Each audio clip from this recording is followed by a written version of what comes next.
Kuna simu unaweza kuipokea leo na ikapelekea kuibiwa fedha zako zote kwenye akaunti zako bila hata kuwatajia akaunti zako wala namba yako ya siri, na wengi wameshaibiwa kupitia njia hii ambayo leo tunakwenda kuiangalia kwenye video hii. Kama unatumia simu na WhatsApp, basi video hii ni muhimu kwa ajili yako, kwani leo unakwenda kukuonyesha aina ya simu usiyopaswa kuipokea hata ikiita mara ngapi kwenye simu yako. Hebu tuanze na swali letu kabisa. Simu hii tunayozungumzia hapa ni ipi na inaonekanaje kwenye kioo cha simu pale inapokuwa inaita?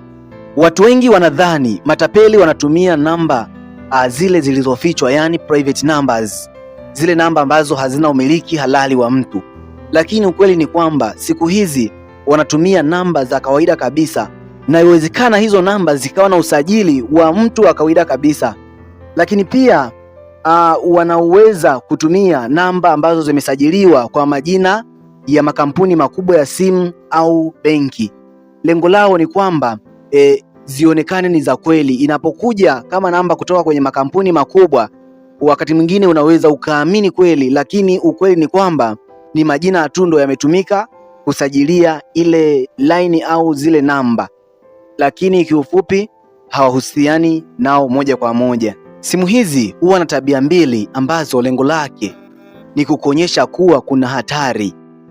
Kwanza kabisa, simu hizi zinaweza zikaita mara moja tu na kukata, lakini wakati mwingine zinaweza zikapigwa kwa mfululizo mpaka pale utakapoipokea ile simu. Lakini jambo la pili, ukishapokea tu hiyo simu, mtu aliyepo upande wa pili hataongea kwa utulivu, atazungumza kwa haraka sana na atajaribu kutumia lugha ya kuogopesha, na atajifanya mfanyakazi wa huduma kwa wateja kwenye kampuni ambayo watakuwa wameamua kuitumia kutapeli watu. Baada ya kuwa umepokea simu ile, atajaribu kukwambia kwamba kuna shida kwenye akaunti yako ya benki na inatakiwa kutatuliwa, na hataweza kukupatia hata muda wa kuweza kufikiria labda ni changamoto gani na imetokana kitu gani.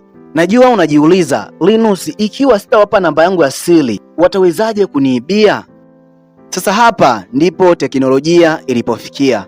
Kwa zamani ilikuwa mtu kukuchukulia fedha zako kwenye akaunti zako ilikuwa ni hadi ajue namba yako ya siri, lakini kwa sasa tulipofikia, namba ya siri haina mashiko zaidi ya taarifa zako wewe utakazompatia pale atakapokuwa akikuhoji. Hebu naomba uweze kuwa makini hapa. Unapokea simu hiyo, kisha mtu anaanza kuongea na wewe. Lengo lao kubwa sio kwamba uweze kuwatajia namba yako ya siri, hapana.